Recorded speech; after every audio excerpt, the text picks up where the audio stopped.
David, dva treninga v Berseju sta za vami, zadnja dva treninga oziroma edina dva pred prvo tekmo s Švico, občutki zbrani, kakšni so trenutno? Jaz mislim, da priprave so uspele, res, da so bile dolge, da smo skupaj že kar nekaj časa, ampak namen je bil dosežen. Zdaj, dva treninga smo tukaj naredili na dveh različnih ledenih ploskvah.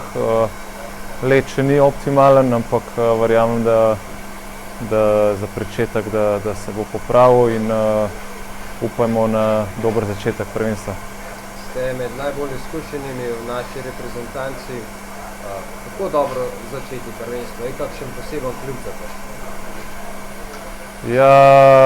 Jaz mislim, da je zelo pomemben dobro začeti, ampak zaenkrat tega ključa še nismo našli. Upam, da letos da nam uspe, da bomo imeli boljši začetek kot prejšnja prvenstva in uspešno začeli. Se čuti še kaj tiste klime, vas sicer ni bilo v Belorusiji v uspehu v preboju na olimpijske igre, se čuti zdaj v reprezentanci, vi nam lahko to poveste, ko ste bili zraven, zdaj pa ste znova? Jaz mislim, da vseeno. Mislim, da kar se tega tiče v tej reprezentanci že kar nekaj let zdaj ni bilo problem s tem, tako da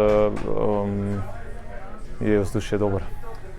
Francijo ste tudi spoznali na klubski ravni v tej sezoni, vas kaj preseneča, nekateri fanti morda njihova malce slabša odzivnost ob kakšni stvari preseneti, a vendar verjetno to se navadiš. Kako je s tem v Franciji? Se navadiš, tako kot ste rekli. Mislim, da kamorkoli greš, določene države imajo določene stvari drugače in takih stvari se navadiš. David, hvala, srečno. Hvala lepa.